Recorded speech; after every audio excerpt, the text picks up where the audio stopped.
हैं? अपने मन से खींच रहे हैं। हाँ तो यहाँ लाओ जरा, ये इधर लाओ, ये वीडियो को। लड़कियों का फोटो खींचने का चाव है तुमको क्या है? फिर सारे लोग खींच रहे हैं। कौन सारे लोग खींच रहे हैं? यहाँ सामने आके तो किसी ने नहीं खींचा। सबको खींच रहे हैं। सामने आके किसने खींचा?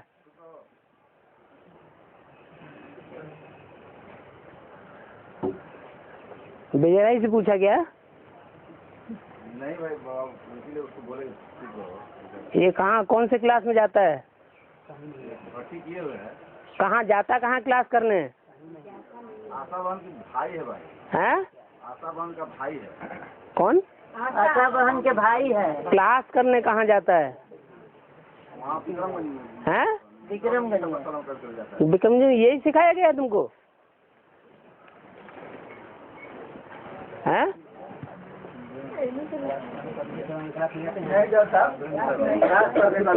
हैं? क्लास करने कभी नहीं। क्लास करने कभी नहीं होती। हाँ इसे इसको बुला किसने लिया? ये भाई ये बोले हैं। वही ले करके आया है उन लोगों को, विक्रमगंज से माता को भाई बहन को ले करके यही आया है। क्लास में नहीं बैठने देना जो क्लास नहीं करते हैं उनको। ना ऐसा फॉलो किया गया है, लेकिन एक आध ऐसे जीवात्मा हैं कि जिनकी गूगल चल रही है, तो उनका जो भाई लोग है सोचता है कि तो हम भी क्लास में बैठेंगे। तो एक दो ऐसी आत्मा है, लेकिन यहाँ सब जितने भी लोग हैं बाबा भर्ती किए हुए हैं। कौन जानता है मोबाइल डिलीट करना है?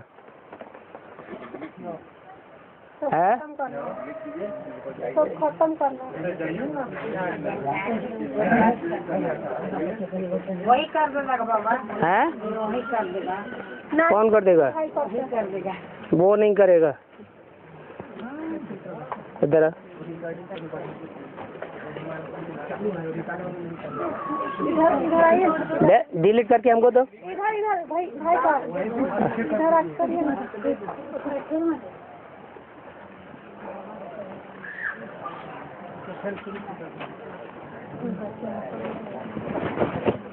ये वाणी चल रही थी 2268 30वें पेज के मध्यार्ध में बात चल रही थी।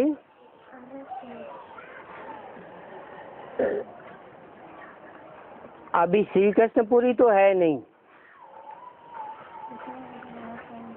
तो क्या कहेंगे? कंसपुरी ही है। कंसपुरी में कंस क्या जघन्य अपराध करता था? अपराध तो बहुत करता था, लेकिन जघन्य अपराध कौन सा करता था?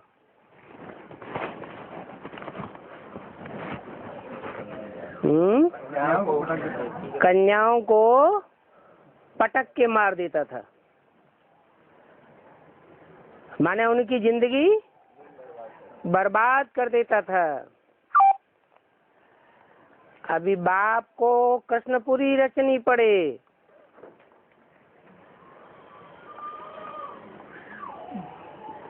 पहले तो करो समझाने वालों की कॉन्फ्रेंस।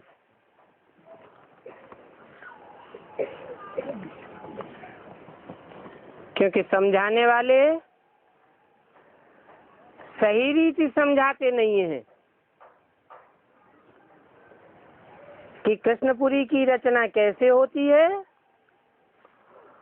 और कंसपुरी कैसे बनती है।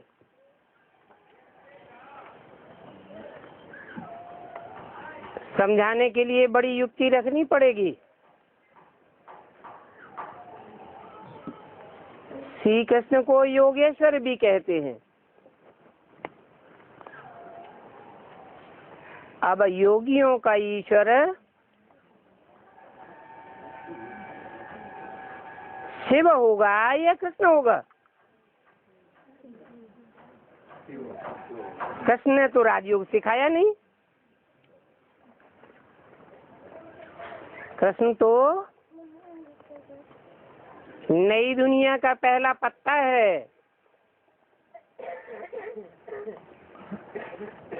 वो तो देवता है। शिव बाबा ने उनको राजयोग सिखाया है, वो फिर श्री कृष्ण के लिए कह देते हैं और तुम कहेंगे शिव के लिए हैं। तो ये बड़ी समझने की बात है।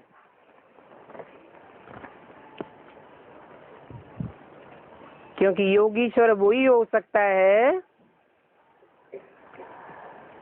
जो सदैव निराकारी स्टेज वाला हो, आत्मिक स्टेज वाला हो।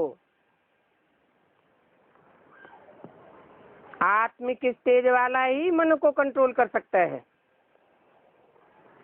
और वो तो है सदा शिव। मन से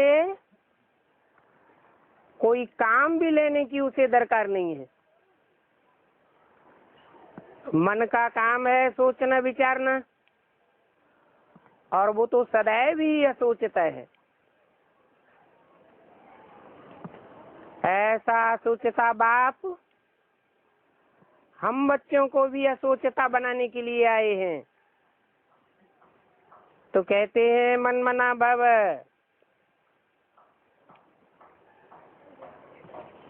बड़ी युक्ति चाहिए, आखिरी तो बात खुल ही जाएगी।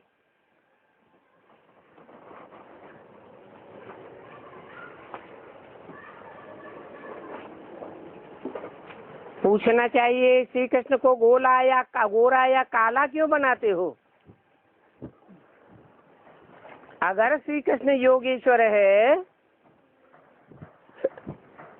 तो कृष्ण को गोरा चेहरा ही दिखाना चाहिए। काला मुंह क्यों दिखाया हुआ है? काला मुंह दिखाने का कोई तो कारण होगा। राम को भी काला दिखाते हैं, कृष्ण को भी काला दिखाते हैं, जगन्नाथ को भी काला दिखाया है।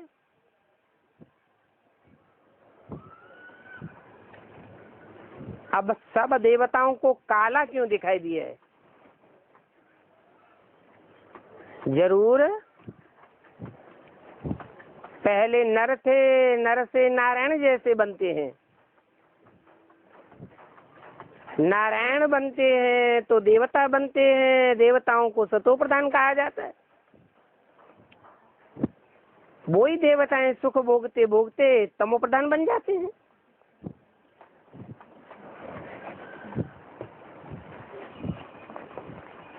फिर शिवलिंग को भी काला दिखाई दिया है।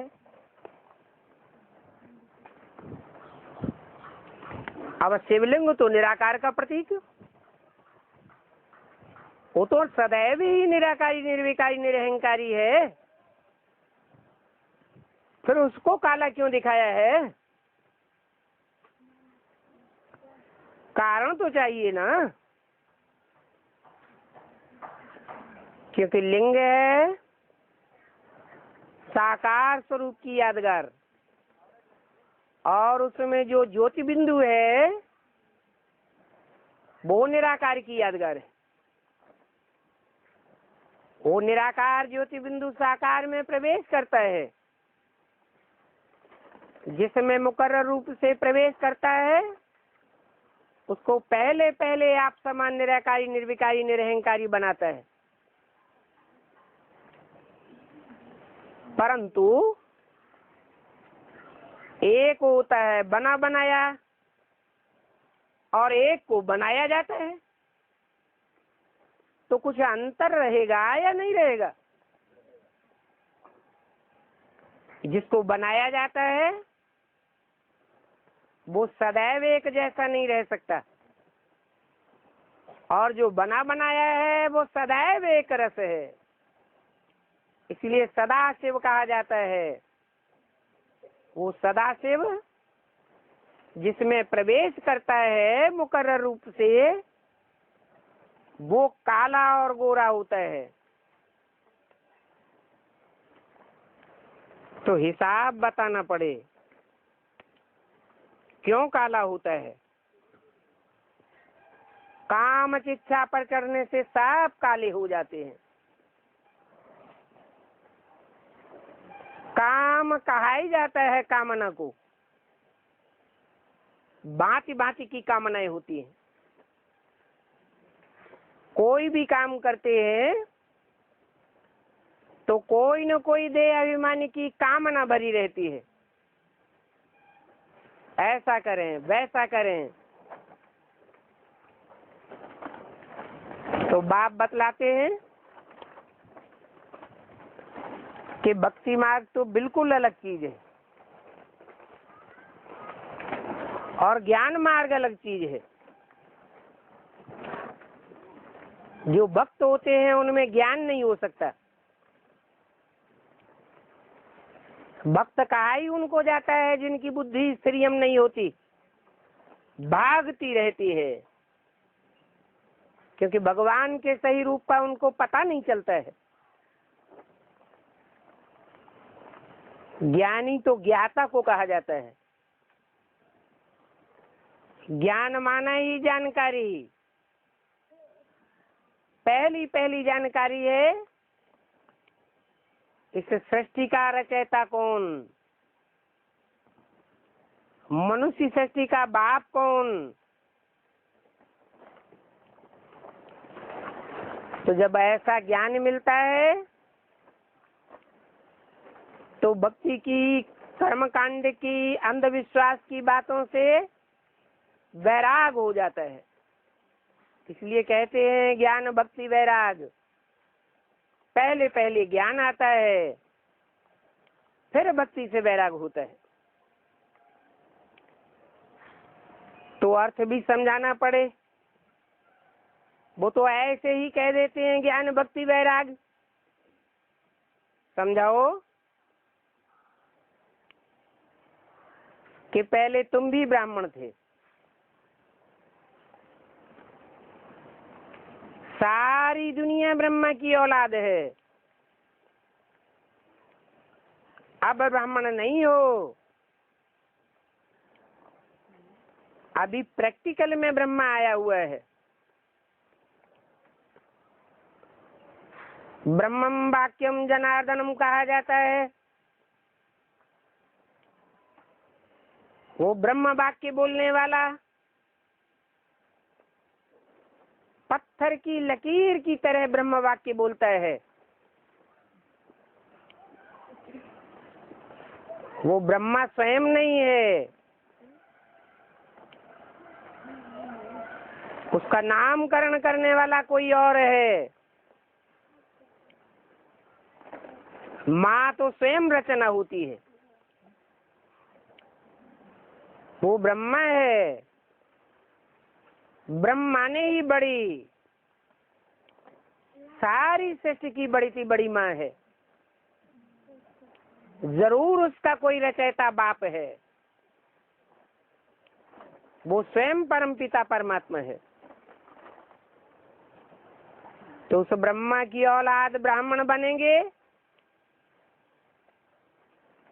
तो माता पिता की पहचान होगी, ब्राह्मण कहे जावेंगे। फिर जो ज्ञान मिले उस ज्ञान को धारण करेंगे तो देवता बनेंगे। बताओ कि हम श्री कृष्ण की ग्लानि कहाँ करते हैं? हम तो श्री कृष्ण की महिमा करते हैं। सर्वगुण संपन्न, 16 कला संपूर्ण, संपूर्ण हिंसक, मर्यादा पुरुषोत्तम। परंतु बनाने वाला की तो महिमा चाहिए। रचयिता के मुकाबले रचना कभी ऊंच नहीं हो सकती। कृष्ण रचना है, सृष्टि का पहला पत्ता है। इसलिए कीर्तन भी करते हैं तो कहते हैं हे कृष्ण नारायण वासुदेव। शास्त्रों में नारायण को सतयुग में ले गए। सत्यनारायण की कथा भी गाते हैं। अब सत्य तो एक परम पिता परमात्मा ही है जो कभी असत्य नहीं होता। था भी सत्य, है भी सत्य और होगा भी सत्य। मनुष्य आत्माएं तो जब तमो प्रधान बनती है तो सब झूठी हो जाती है। तो परमपिता परमात्मा आकर के बताते हैं कि इस सृष्टि रूपी रंगमंच पर मैं जिस पहले पत्ते कृष्ण की रचना करता हूँ उसकी तो बहुत महिमा है, परंतु बाप से बड़ा तो नहीं है। इसलिए बोला कि राम बाप को कहा जाता है, कृष्ण बच्चा है, माने बच्चा बुद्धि है। फिर भी बच्चे को वर्षा तो बाप से ही मिलेगा। तो बड़ा युक्ति से समझाना है कि बाप किसको कहा जाता है? बीज को ही बाप कहा जाता है। पत्ते को, टहनियों को, तने को तो बाप नहीं कहेंगे, जड़ों को भी बाप नहीं कहेंगे। बीज बोने वाला जो है, जो बीज का काम करता है, वो ही बीज रूप बाप कहा जाता है। इसलिए गीता में भी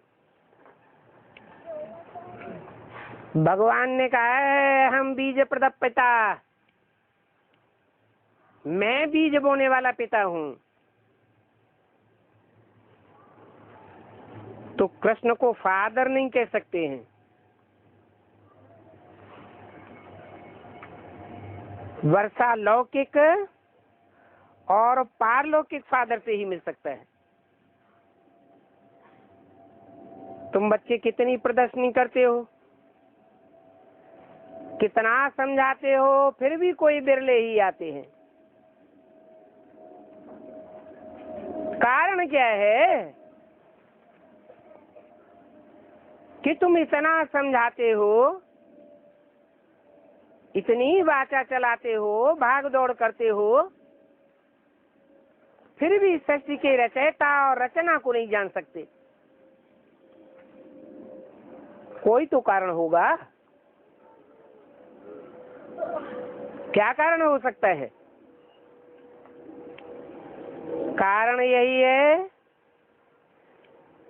कि इस मनुष्य सृष्टि की रचना करते समय रचयिता बाप ने जिस रचना को रचा, वो कृष्ण रूपी रचना कहो, ब्रह्मा कहो, वो अपने स्वरूप को ही नहीं समझता। जब ब्रह्मा ही नहीं समझता तो ब्राह्मण बच्चे कैसे समझेंगे?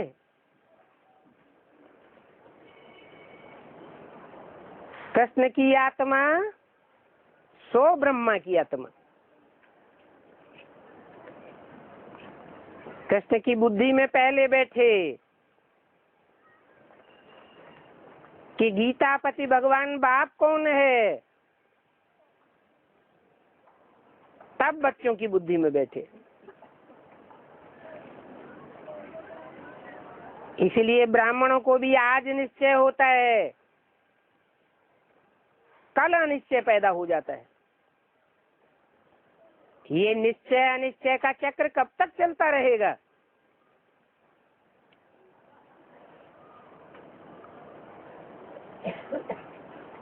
कोई तो समय निश्चित होगा।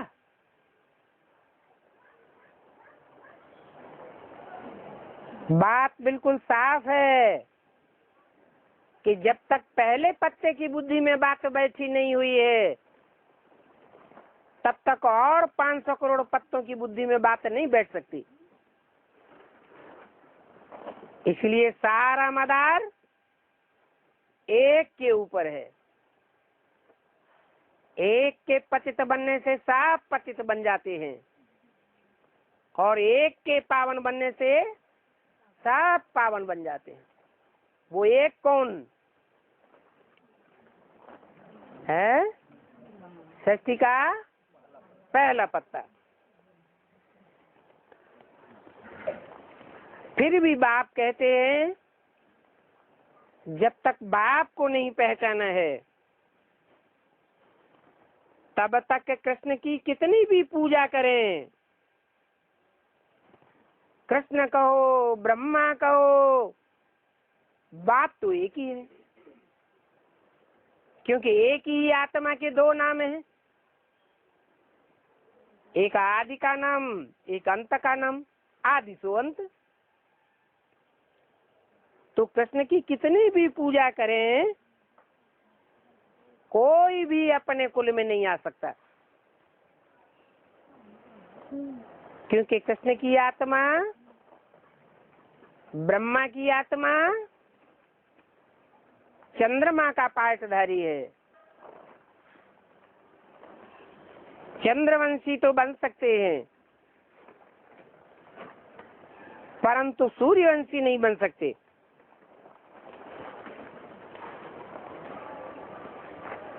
अमरलोक में आ नहीं सकते।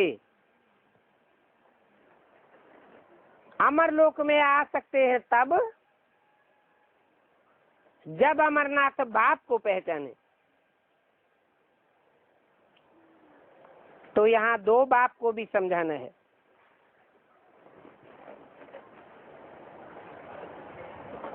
दोनों बेहद के बाप हैं। एक है आत्माओं का बाप और दूसरा है मनुष्य सृष्टि का बाप।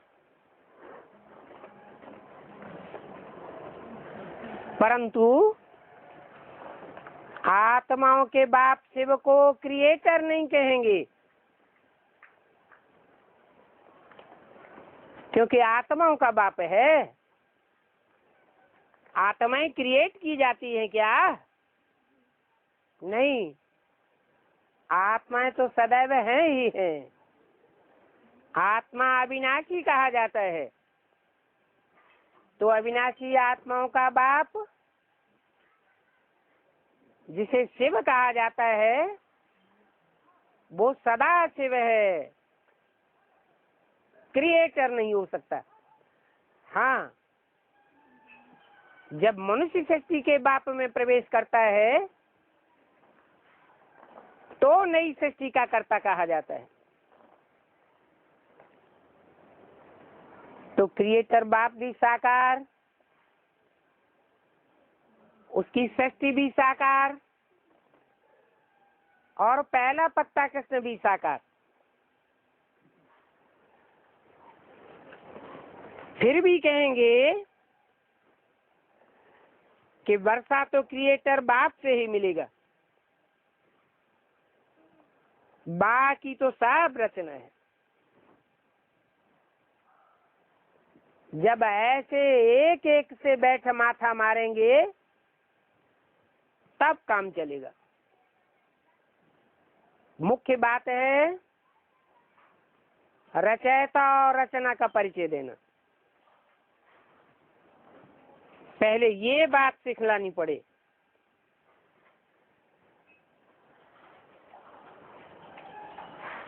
तो बताया कि 84 जन्म लेने वाले श्री कृष्ण का चित्र तो किसी को दे नहीं सकते। क्यों नहीं दे सकते? क्योंकि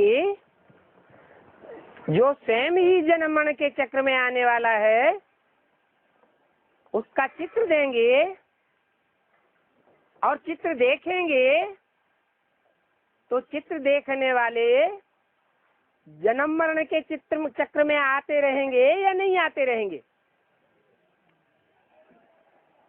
कि जन्म मरण के चक्र से छूट जाएंगे? हैं? आते रहेंगे।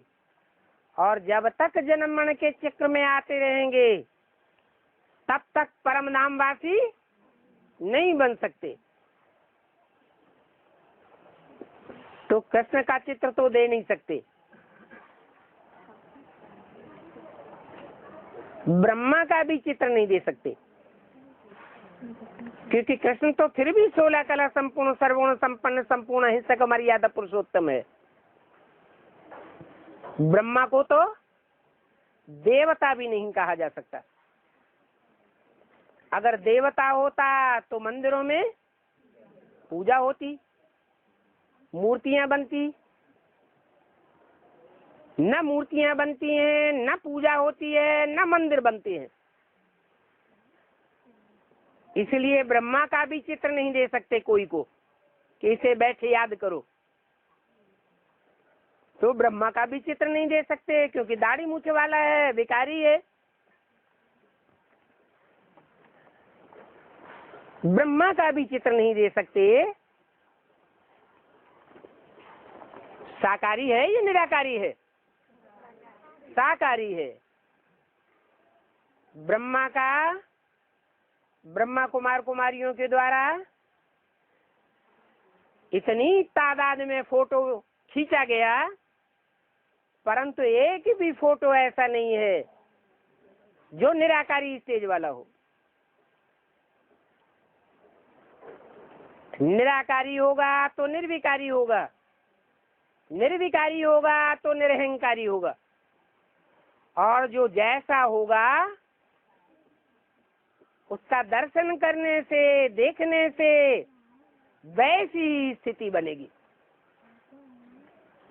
क्योंकि जिसको देखा जाता है वो बार बार याद भी आता है। इसलिए न ब्रह्मा का चित्र दे सकते, न कृष्ण का चित्र दे सकते, फिर ब्राह्मणों को दे सकते हैं, है? ब्राह्मणों का फोटो भी किसी को नहीं दे सकते, ब्राह्मणियों को दे सकते हैं। क्यों? चलो ब्राह्मणों के लिए तो कह दिया कि सब पुरुष दुर्योधन दुशासन है, उनका फोटो देखना ही नहीं। तो ब्राह्मणियों के लिए तो नहीं कह दिया।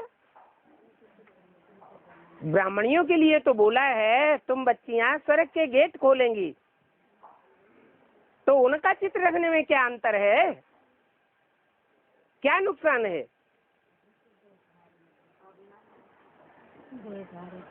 नुकसान यही है कि वो भी निश्चय अनिश्चय के जन्म मरण के चक्र में आती रहती है। अभी कोई भी मेल या फीमेल ब्राह्मण नहीं है जो ये कहे कि मैं सदा काल का निश्चय बुद्धि बन चुका हूँ। निश्चय बुद्धि विजयते, क्या निशानी हुई? जो निश्चय बुद्धि बनते जावेंगे उनकी हर कदम में विजय ही विजय नुदी पड़ी है। कोई भी कार्य में, कोई भी वाचा में उनकी हार नहीं हो सकती। सारी दुनिया उनके ऊपर बलिहार जावेगी।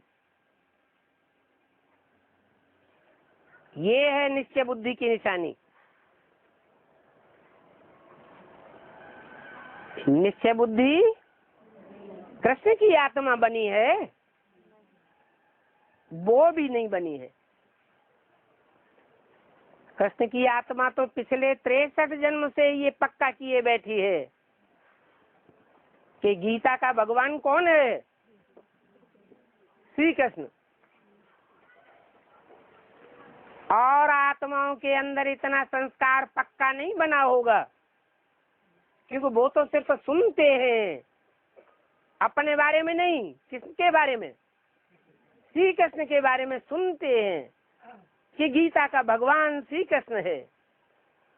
परंतु कृष्ण वाली आत्मा तो सुनती भी है और प्रैक्टिकल में पक्का किए बैठी है कि मैं ही गीता का भगवान हूँ। तो जहाँ गहरी जड़ें बैठी हुई हैं जन्म जन्मांतर की, गीता माता का पति भगवान बन करके बैठने की, वो जल्दी जड़ें समाप्त नहीं हो सकती, टाइम लग जाता है। इसलिए बोला कि कृष्ण की आत्मा जो चंद्रमा के रूप में, अधूरे चंद्रमा के रूप में अभी पार्ट बजा रही है, वो मात पिता जो सृष्टि के माता पिता जगत पिता जगदम्बा कहे जाते हैं, महाकाल और महाकाली कहे जाते हैं, उनके सर माथे पर बैठी हुई है। कोई भी माँ बाप होते हैं अपने पहलौटी के बड़े बच्चे को सर माथे पर बिठाते हैं, क्योंकि जानते हैं हमारे वर्षे का हकदार यही बच्चा होगा। परंपरा चली आई है कि जो भी राजा हुआ है अपने बड़े बच्चे को राजा ही देता आया है, वर्षा देता आया है। क्यों? कोई कारण होगा? क्या कारण है? कारण यही है कि जो बड़े बच्चे की पैदाइश होती है वो माता पिता के लंबे समय की प्योरिटी के बाद होती है। लंबे समय तक माता और पिता कुमार और कुमारी का जीवन व्यतीत करते हैं, फिर वो पवित्रता की पावर से पहले बच्चे का जन्म होता है। दुनिया के सारे काम प्योरिटी से होते हैं, इसलिए पवित्रता का बड़ा मान है। माता पिता भी अपने बड़े बच्चे को सर माथे पर रखते हैं। ये परंपरा की शुरुआत कहाँ से होती है? कौन सा युग है जहाँ परंपराओं का फाउंडेशन पड़ता है? संगम युग है। संगम युग में जब बाप आते हैं तो जगत पिता और जगदम्बा के रूप में जो कृष्ण बच्चा सृष्टि का पहला पत्ता पैदा होने वाला है उस आत्मा को विशेष महत्व देते हैं। जानते हैं कि इस बच्चे में प्योरिटी की बड़े से बड़ी ताकत भरी हुई है। तो सवाल ये है कि माता पिता की दृष्टि में जिस बच्चे का इतना मान है, ब्रह्मा बच्चा इतना शकीलदा बच्चा है, उसका ही फोटो नहीं खींचने देते।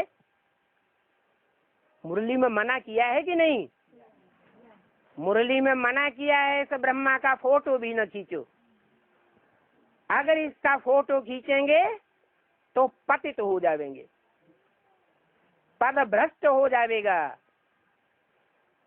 तो जिन ब्राह्मणों ने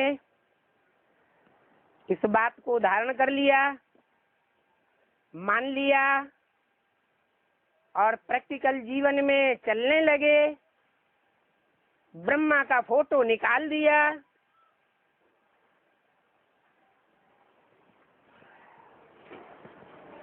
उनके अंदर तो ये निश्चय पैदा होने लगा कि हमारा पद ऊंचा बनने वाला है। और जिनकी बुद्धि में ये बात नहीं बैठी और अभी भी ब्रह्मा का फोटो रख रहे हैं, उनका पद नीचा हो गया या ऊंचा होने वाला है? उनका पद ही नीचा हो गया।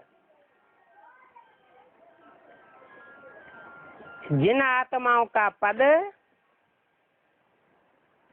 या आत्मा रूपी मन का अनेक प्रकार की मालाओं के बीच जितना जितना नीच बनता जाएगा, नीचे की स्टेज धारण करता जाएगा, उतना ही वो आत्माएं धर्मराज के ज्यादा से ज्यादा डंडे खाएंगी। और जितने डंडे खाएंगी उतना ही पद नीचा हो जाएगा। तो ब्रह्मा का ही फोटो नहीं रखना है, ब्रह्मा का ही फोटो नहीं देखना है, तो ब्रह्मा कुमार कुमारियों का फोटो रखना है, देखना है, खींचना है? नहीं। इसलिए वो तथाकथित कच्चे ब्राह्मण हैं। उनके घरों में तो फोटो के ढेर लगे हुए हैं। ब्रह्मा के फोटो लो, दीदी के फोटो लो, दादी के फोटो लो, ब्राह्मणों के फोटो लो, पूरी एक मैगजीन ही बनाई हुई है। हर मास उस मैगजीन में फोटो ही फोटो छपाए जाते हैं। तो पतन होना है या पावन बनने के आसार हैं? पतन हो जाता है और आत्मा का इतना हनन होता है कि वो आत्माएं कमजोर बनने के कारण द्वापर युग से दूसरे धर्मों में कन्वर्ट होने लग पड़ती है। स्वधर्म से नीचे गिर के पर धर्म को अपनाना पड़ता है। जो देवताएं थे वो ही हिंदू बने, जो हिंदू थे वो ही दूसरे धर्मों में कन्वर्ट हुए। नहीं तो हमारा धर्म सबसे पुराना है, हमारा देश सबसे पुराना है, हमारी जनसंख्या संसार में सबसे जास्ती होनी चाहिए या कम होनी चाहिए? फिर कम क्यों हो गई? क्योंकि जो श्रीमद् भगवान को भी न मानने वाले, भगवान की वाणी पर भी ध्यान न देने वाले, भगवान की वाणी की अवहेलना करने वाले, ऐसे कमजोर ब्राह्मण इस परिवार में घुसे हुए हैं जो द्वापर युग से और धर्मों में कन्वर्ट होकर के भारतवासियों को धोखा दे देते हैं। और धर्मों में कन्वर्ट हो जाते हैं तो और धर्मों की जनसंख्या बढ़ती रहती है और भारतवासियों की जनसंख्या कम होती जाती है। तो बोला कि कितनी भी कोई कृष्ण उर्फ ब्रह्मा की पूजा करे, परंतु अपने दैवी कुल में, सूर्यवंशी कुल में, देवी देवता सनातन धर्म में इस जन्म में नहीं आ सकता। 84 जन्म लेने वाला पक्का ब्राह्मण तो पक्का देवता नहीं बन सकता।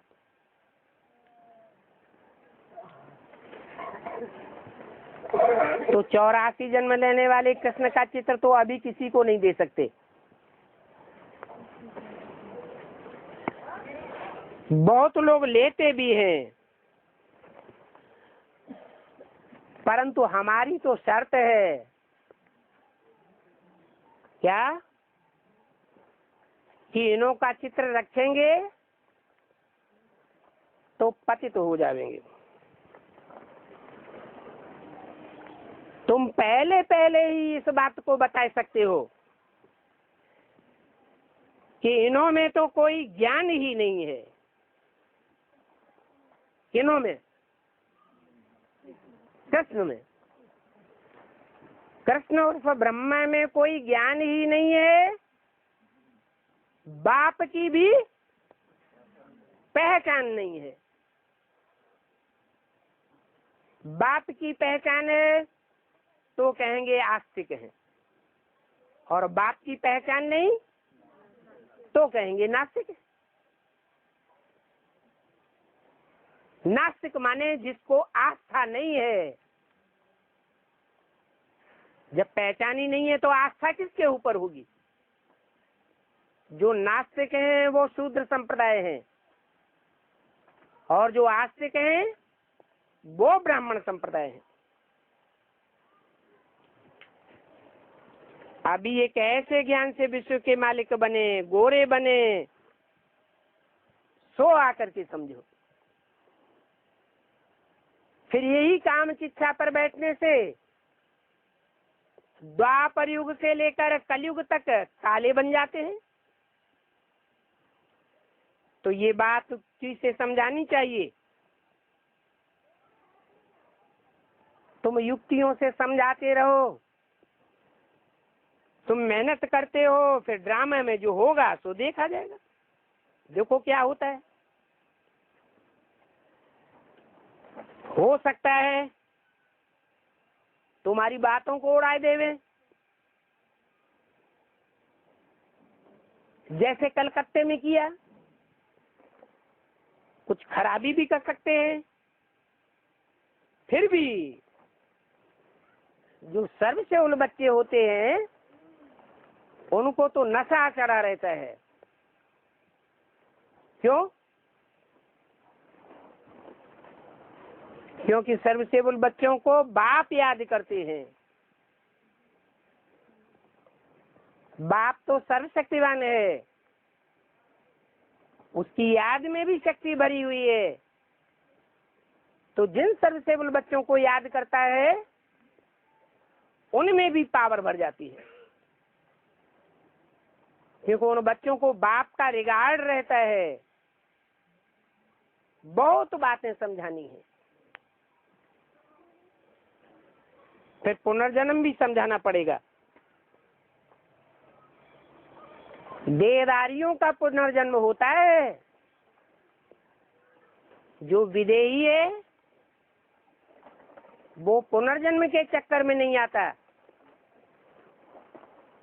जो चक्कर में ही नहीं आता वो माला में भी नहीं आता, 84 के चक्र में भी नहीं आता।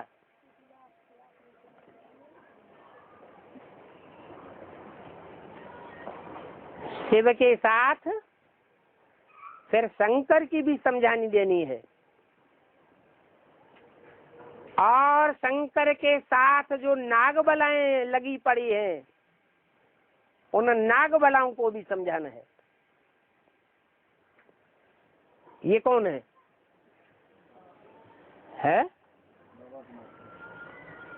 ये नागबलाएं जो पड़ी हुई है शंकर को, ये कोई जानवरों की बात है क्या? है कोई जानवर बुद्धि पुरुषार्थ करने वाले ब्राह्मणों की ही बात है, जो समझते हैं कि हम कंधे पर चढ़कर हमेशा बैठेंगे, गले में लटक के रहेंगे तो हमारा कल्याण हो जाएगा। क्या ऐसी बात है? याद की बात है या गले में लटकने और कंधे पर चढ़े रहने की बात है? याद की बात है। याद से पतित से पावन बनते हैं, कंधे पर चढ़ करके बैठने से कोई पतित पावन बनने की बात नहीं है। तो बाप कहते हैं कि अच्छे अच्छे एक्टर्स होने चाहिए। क्या? अच्छा, शंकर के साथ नागबलाएं अच्छे अच्छे एक्टर्स नहीं है? हैं? अगर अच्छे होते बंद करो तो उनको जानवरों के रूप में क्यों दिखाते? जानवरों के रूप में दिखाने का क्या मतलब है? चित्र में चित्रित किया गया है तो चित्र किस बात की निशानी होती है? वो नागबलाओं का जो चित्र है वो क्या चरित्र दिखाता है? मनुष्य का चित्र दिखाता है, देवताओं का चित्र दिखाता है, भगवान का चित्र दिखाता है, या जानवरों का चित्र दिखाता है? वो जानवर बुद्धि पुरुषार्थी हैं जो ऐसे समझते हैं कि हम चिपक के बैठे रहेंगे तो हमारा कल्याण हो जाएगा। अच्छा, कोई चिपक के बैठा रहे, कंधे पर ही हर समय चढ़ा रहे और बुद्धि बाहर की दुनिया में रखी रहे तो कल्याण हो जाएगा? ये तो रूहानी पुरुषार्थ है। रूह आत्मा को कहा जाता है, मन बुद्धि को कहा जाता है। मन बुद्धि का पुरुषार्थ है, ये कोई देह का पुरुषार्थ नहीं है। पुरुषार्थ माना ही पुरुष अर्थ। पुरुष कहा जाता है पुरी में शयन करने वाली आत्मा। आत्मा के अर्थ जो किया जाता है वो ही पुरुषार्थ है। ये देह से चिपक के रहना या देह की मालिश करते रहना, उससे कोई कल्याण होने वाला आत्मा का नहीं है। अपनी बुद्धि को देखना है कि हमारी बुद्धि का, मन का रुझान कहाँ लगा हुआ है। ऐसे तो भक्त लोग भी करते हैं, हाथ में माला गटकते रहते हैं, बुद्धि कहीं दूसरी ओर होती है। भक्ति के कर्मकांड करते रहते हैं, बुद्धि दूसरी जगह लगी हुई होती है। तो इसे भक्ति कहेंगे या ज्ञान कहेंगे? ये तो भक्ति हो गई। तो बाप कहते हैं अच्छे अच्छे एक्टर्स चाहिए। चलो, सर्प के गले में सब हो, शंकर के गले में, बाहों में, कमर में जो सर्प बिच्छू टिंडन दिखाए गए हैं वो तो अच्छे अच्छे एक्टर्स नहीं है। फिर कोई अच्छे अच्छे एक्टर्स भी हैं? है? उस सर्प की तरह विपरीत रह करके जो पुरुषार्थ करते हैं और फिर भी ऊंच पद पाए लेते हैं, ऐसे अच्छे अच्छे एक्टर्स कोई हैं? है? बिल्कुल चिपकते नहीं, सामने भी नहीं आते। ऐसे कोई है? अरे है या नहीं है? कौन है? पता नहीं है? अष्टदेव। अष्टदेव सर के ऊपर दिखाए जाते हैं। क्या उनके पुरुषार्थी जीवन का लक्ष्य चिपक के रहना नहीं है? उनके पुरुषार्थी जीवन का लक्ष्य है ईश्वरीय सेवा में लगे रहना। तन भी ईश्वरीय सेवा में लगा रहे, सारा समय ईश्वरीय सेवा में लगा रहे। जो भी तन के संबंधी हैं उनकी ताकत भी ईश्वरीय सेवा में लगाना। जो संपर्क में आने वाली आत्माएं हैं जीवन में, उनकी ताकत भी ईश्वरीय सेवा में लगाना। मन के सारे संकल्प ईश्वर की महिमा में लगा देना, ईश्वर की प्रत्यक्षता में लगा देना, ये उनका जीवन का लक्ष्य है। अब वो नजदीक रहते हो या दूर रहते हो, ऐसा कौन सा पुरुषार्थी है जो शंकर के चित्र में दिखाया जाता है कि रहता तो दूर है और पदवी समान पाई लेता है?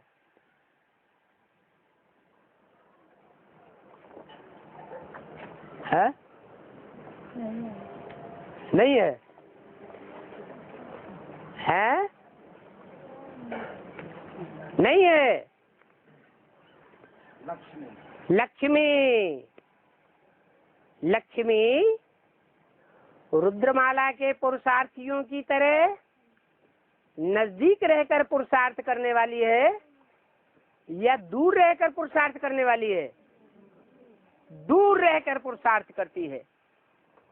फिर भी दिल पर चढ़ करके रहती है या दिल से उतर जाती है? कभी कभी सदैव दिल पर चढ़ करके दिल तक नशीन बन करके पुरुषार्थ करने वाली है। ऐसे ही गंगा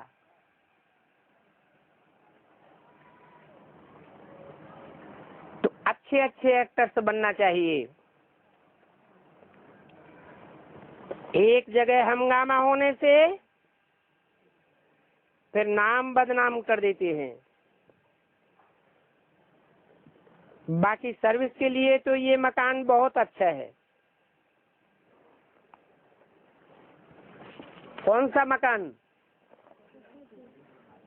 ये शरीर रूपी मकान जो हमें ब्राह्मण जीवन में मिला है, वो मकान अच्छा है या खराब है? बहुत अच्छा मकान मिला है। चाहे जैसा भी हो, लेकिन उस मकान से अच्छी सेवा कर सकते हैं। हाँ, जो देहधारी होते हैं उनको पुनर्जन्म तो जरूर लेना पड़े। जो दैवी गुण वाले पूज्य थे तो फिर पुजारी जरूर बनते हैं। ये भी तुमको समझाना पड़े कि जो पूज्य बनते हैं वो ही फिर पुजारी भी बनते हैं। भले जानवर बुद्धि सर्प हैं, उनकी भी पूजा होती है कि नहीं? होती है। भक्ति मार्ग में उनका भी एक लोक दिखाया गया है, एक संसार दिखाया गया है। कौन सा? नागलोक। और नाग पंचमी पर नागों की भी पूजा होती है। तो जो पूज्य बनते हैं तो फिर पुजारी भी बनते हैं। हमसों का अर्थ भी समझाना पड़े, सीढ़ी भी रखनी पड़े। ब्राह्मण सो देवता, सो क्षत्रिय, सो वैश्य, सो शूद्र। बताना पड़े कि शूद्रों का उतरना नीचे कैसे होता है, कैसे होता है, कोई भिन्नता है या नहीं है? शूद्रों के जीवन में नीचे उतरने की देवताओं, क्षत्रियों और वैश्यों के मुकाबले कोई भिन्नता है या नहीं है? है। क्या है?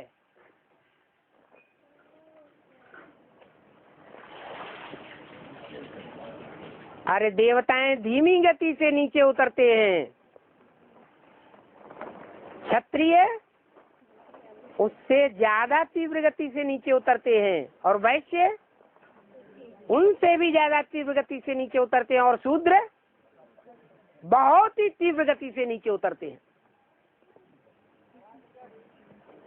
देवताओं का नीचे उतरना सिर्फ ज्ञान इंद्रियों से होता है। ज्ञान इंद्रियों के संग के रंग से नीचे उतरते हैं, इसलिए धीमी गति होती है। और देवताओं के मुकाबले जो वैश्य होते हैं उनकी इंद्रियां विषयक होती हैं, विषय विकार वाली इंद्रियां होती हैं, विपरीत कर्म करने वाली, दुख देने वाली इंद्रियां बन जाती हैं। तो देवताओं के मुकाबले तीव्र गति से नीचे उतरते हैं। शरीर के जो अंग हैं, ज्ञान इंद्रियां या कर्म इंद्रियां, सुख लेने के कार्य में उन इंद्रियों की संख्या बढ़ जाती है या घट जाती है? हैं?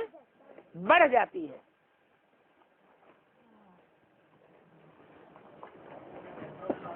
तो ज्यादा इंद्रियों से ज्यादा सुख ग्रहण करने से देह में देहवान ज्यादा बढ़ेगा या कम बढ़ेगा? ज्यादा बढ़ता है।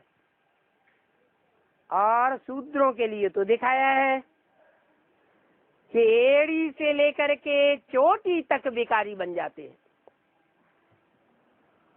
आंखों में भी विकृति बेविचार, और कर्म इंद्रियों में भी विकृति बेविचार। सुख भोगने की इच्छा ही समाप्त नहीं होती। कर्मेंद्रियां भले निस्तेज हो जाएं, शक्तिहीन हो जाएं, परंतु मन की जो इच्छाएं हैं उनका पारावार नहीं रहता। तो बुद्धि के द्वारा, कर्मेंद्रियों के द्वारा ज्यादा पतन कौन से युग में होता है? कल युग में होता है, जब शूद्र बन जाते हैं।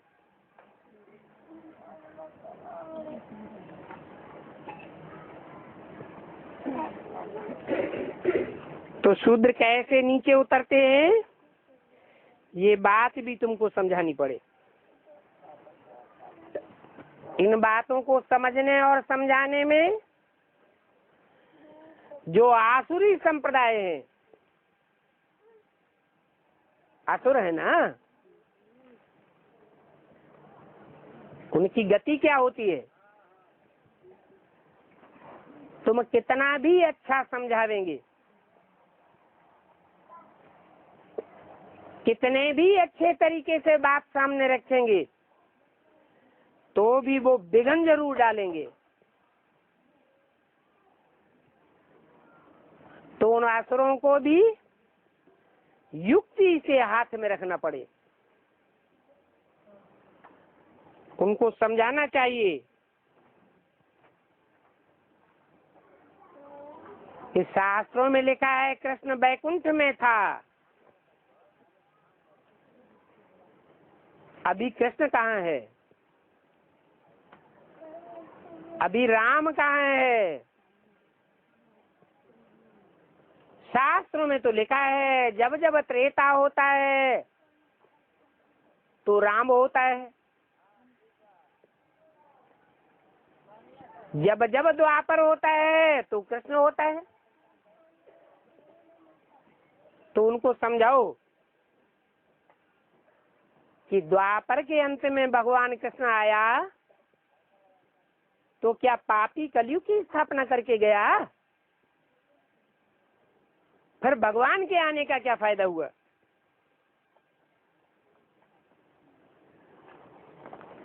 वास्तव में वो खुद ही मुझे हुए हैं कि कृष्ण कहाँ का वासी होता है। बैकुंठ वासी था, द्वापर युग का वासी था, या कलह क्लेश की दुनिया महाभारत युद्ध के समय का वासी था?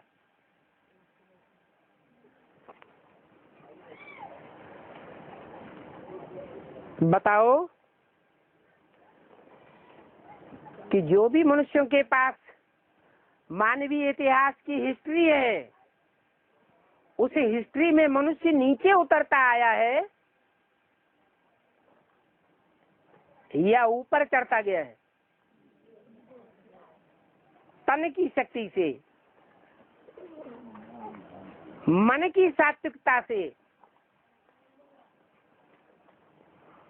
और धन की दृष्टि से भी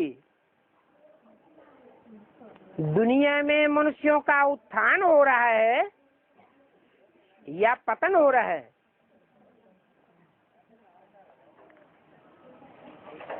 गरीबों की संख्या दिन प्रति बढ़ रही है या घट रही है? और साहूकारों की संख्या परसेंटेज में बढ़ रही है या घट रही है? हैं? घट रही है। साहूकार साहूकार होते जाते हैं और गरीब गरीब होते जाते हैं। तो अच्छी तरह समझाना पड़े कि सृष्टि तो नीचे ही गिरती जाती है, परंतु ये बात भी कोई बिरला ही समझेंगे।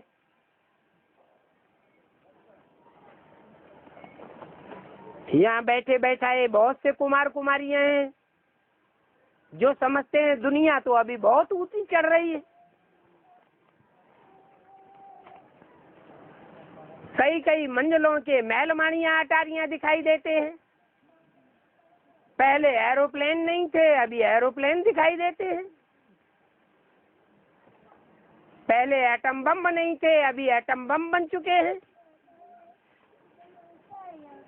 परंतु ये सब होने के बावजूद भी दुनिया में मानवीय जनरेशन में दुख बढ़ गया है या घट गया है? दुख तो बढ़ता जाता है। तो कोई बिरला ही समझेंगे, नहीं तो थोड़ी बात पर ही खिटपिट करने लग पड़ेंगे। तुम बच्चे शंकराचार्य के लिए भी समझावेंगे कि वो खुद पुजारी अपनी पूजा कैसे कराते हैं, खुद मंदिर में जाते हैं, जड़ चित्तों की पूजा करते हैं, मंदिर में जाकर के आरती उतारते हैं और अपनी कुटिया में आकर के अपनी आरती उतरवाते हैं। पहले अपनी पूजा कराते हैं, पहले अपनी आरती उतरवाते हैं चेलों से, या पहले मंदिर में मूर्ति की आरती उतरवाते हैं? क्यों? अपनी आरती पहले क्यों उतरवाते हैं? कोई कारण होगा ना। अरे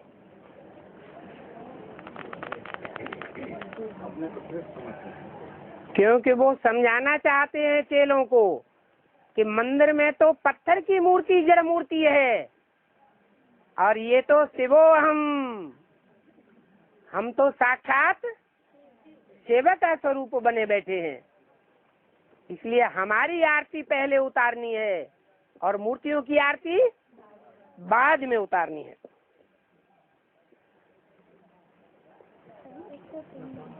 तो बाप कहते हैं ये साफ पतित हैं, युक्तियां बताए देते हैं कि हम गंगा में स्नान करने क्यों जाते हैं। कहते हैं कि दुनिया के लोग जो पतित मनुष्य हैं वो गंगा में स्नान करके गंगा को अपवित्र कर देते हैं, इसलिए हम गंगा में पांव डालते हैं तो गंगा पावन बन जाती है। बाप कहते हैं तुमको बहुत कुछ समझाना पड़ेगा। जो ड्रामा में हुआ है वो ही ड्रामा में होगा। जब तुम्हारी जीत हुई है तब जीत होगी। ड्रामा में नूंद है, ये भी बाप ने समझाया है। भारत माताओं के ऊपर अनेक प्रकार के दुख आने वाले हैं।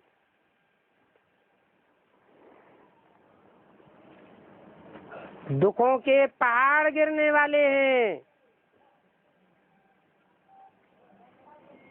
बेचारी जाकर के जीव घात करने लग पड़ती है, डूब मरती है।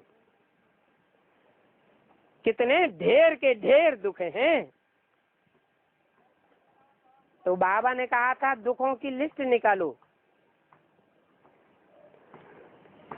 सत्युग में ये बातें होती नहीं है। अभी बाप बच्चों को सुख का वर्षा दे रहे हैं, तो ज्ञान की इतनी पराकाष्ठा होनी चाहिए जो दुख के वातावरण में, दुख की समस्याओं में, दुख की परिस्थितियों में भी हम अपने सुखी रहने का रास्ता निकाल लें। मन सुख से भरपूर रहे, अनुभव हो कि ये संगम युग मौजों का युग है। इतनी ज्ञान की पराकाष्ठा होनी चाहिए।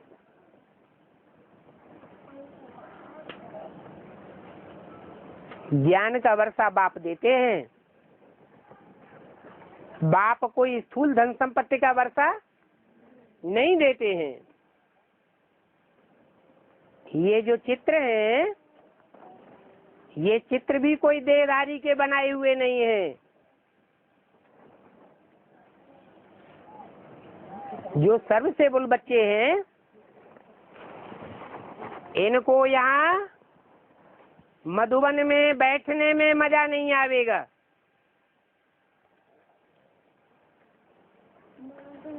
माताएं समझाती हैं तो कुछ असर पड़ता है। बाप तुम बच्चों को समझाते हैं, सदैव माताओं का ही नाम लो।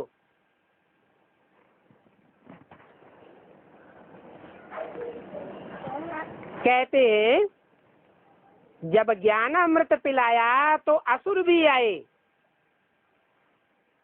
परंतु उन्होंने ज्ञान अमृत नहीं पिया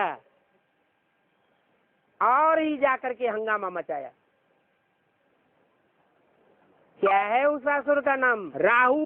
ये बातें भी शास्त्रों में यहाँ की यादगार हैं।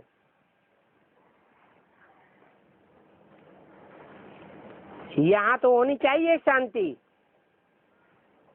कोई अशांत बनते हैं तो समझा जाता है इनके अंदर क्रोध का भूत है, क्योंकि ज्ञान को पूरा पूरा समझते नहीं है। क्रोध को बच्चे के मुआफिक गोद में बिठाए लेते हैं। ऐसे ऐसे हैं जो छोड़ते ही नहीं हैं। बाप कहते हैं अच्छा नहीं छोड़ सकते हो तो बाप और बच्चे को याद करो।